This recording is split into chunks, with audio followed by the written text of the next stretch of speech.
Hello, in this second part of the sum and difference intro, we are going to do a couple of things. And the first is to rewrite each expression using the sum or difference of angles. So if you look at this, we got to do a matching game. We go, oh, what formula does this look like? What sine and cosine on each side? So I'm going to look up here. Oh, it looks like this one. Looks like one of these two. I got to look at the sign in the middle. It's a plus. Oh, so it's a sign of a sum. The two angles would be 140 and 50. So this would be equivalent to the sine of 190. That's easy enough. Much easier than the last section. Now, the next part is finding the exact value. This is when, again, we're given information about the quadrants and the values, but now we got to put all the pieces together. What I do for this one is I draw two different coordinate planes. Since U and V are both in quadrant U, I'm going to make my pen thinner. Quadrant 2, I'm going to draw my triangles in quadrant 2. I label one U and I label one V. I find my missing information. So if I'm on U, sine is opposite over hypotenuse. And then I find this side using the Pythagorean theorem. 25 plus 144 is 169. I need to make sure my signs are correct. So positive always for the hypotenuse, positive for the sine in this quadrant, negative for the cosine. Then I go over to V. I know the cosine is negative 3 over 5. The negative has to go with the x. It never goes to the hypotenuse. And then I find my height using the Pythagorean theorem. So now that I have my picture, I can find the cosine of u minus v. Cosine of u minus v is this formula. So all I need is the cosine and the sine of each of those angles. So I'm just going to write that out so it's obvious to me. Cosine of u would be negative 12 over 13.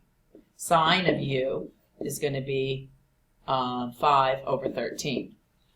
Cosine of v is going to be negative 3 over 5. The sine of v is going to be 4 over 5. So now what I will do is I will fill in the blanks. Cosine u, negative 12 over 13, times negative 3 over 5. Because it's a minus, this is a plus. Then I have 5 over 13, and I have 4 over 5.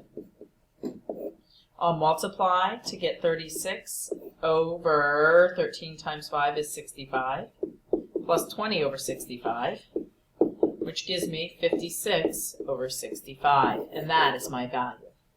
So again, the first key is to make the pictures. I like to identify the values, and then plug into your formula. You try this one on your own. Now that you've tried that one, we're going to see how I would do it. First, we're in quadrant 2. I have U, I have V. We're in quadrant 2. Oh, good. So this is sine is 5 over 13. This is 12. This is negative 3, 4, 5. Cosine equals negative 12 over 13. Sine equals 5 over 13. Cosine equals negative 3 over 5. Sine equals 4 over 5. Now, cosecant. That goes with sine. So essentially I need to find the sine first and then flip it. So I'm going to use the sine of a difference formula. And I'm going to do sine u 5/13 times the cosine of u, v, cosine of v, minus cosine of u times the sine of v. Math, negative 15 over 65 minus 48 over 65 equals 53, negative 63 over 65. Flip it, and done. Hopefully you got it right.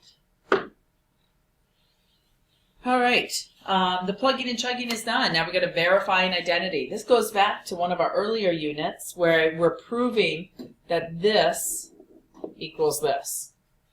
All right, so in order to do that, clearly I probably should use the sine of a sum formula. So I'm going to plug into the sine of the sum formula and hope all goes well. So I'm going to do sine of pi over 2 cosine x plus cosine of pi over 2 sine x. And I'm hoping that this equals cosine x. Remember, we work with one side only when verifying. The bonus at this point is that I can identify certain values. I can identify the value of sine of pi over 2. Pi over 2 is here. The sine value is 1. So this is 1 times the cosine of x. Plus, the cosine of pi over 2 is 0. 0 times sine x. Well, 0 times sine x makes sine x go away, and I'm left with cosine x, which equals the cosine of x. Check. Okay, so let's verify this identity. This looks a little more complicated because of this tangent, but I'm going to let you try it on your own. Hint, note to self, I would probably start with this formula rather than rationalizing a denominator. But it's your choice. All right, so to show you how it's done, I'm going to use this formula and I'm going to plug in my numbers. This is going to be the tangent of pi over 4 plus the tangent, whoops, wrong formula, use the one below. Hopefully you didn't screw that one up. That's okay, they're very similar with a minus sign. But when you erase, change your pen. So this is a minus tan theta. I'll just rewrite it. Minus tan theta. And that will go over 1 plus tan of pi over 4 times the tan of theta. Well, now I need to go to my pi over 4. Tangent is sine over cosine, so it would be root 2 over root 2, which is 1. So now what I have is, this is 1, and this is 1. 1 minus tan theta over 1 plus 1 times tan theta is tan theta. Wow, it's the same thing. Okay. Now I'm going to simplify, and I will verify with my graphing calculator. Sounds good. So what does cosine of pi plus x equal? Same thing as before. I'm going to plug into my formulas. Cosine pi cosine x minus sine pi sine x. Well, what do you do next? You can easily identify the cosine of pi and the sine of pi. Pi is here. So in order to do that, I go cosine is -1. -1 times cosine x minus 0 times sine x. So cosine of pi plus x equals negative cosine x. So I need to verify with my graphing calculator next. To verify with my graphing calculator, I turn it on. I'm going to go to my y equals. I'm going to clear it out.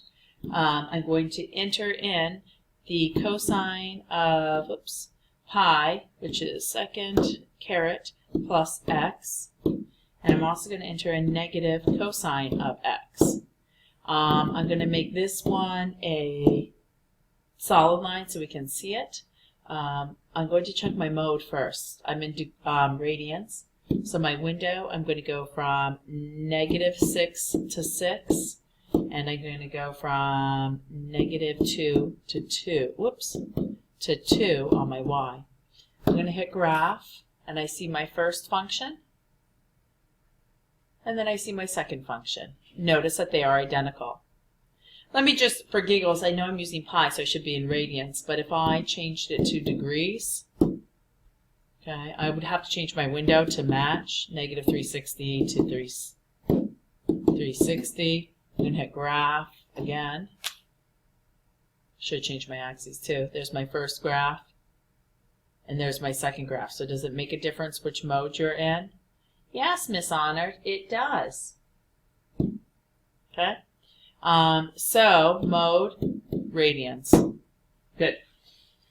Now back to the screen.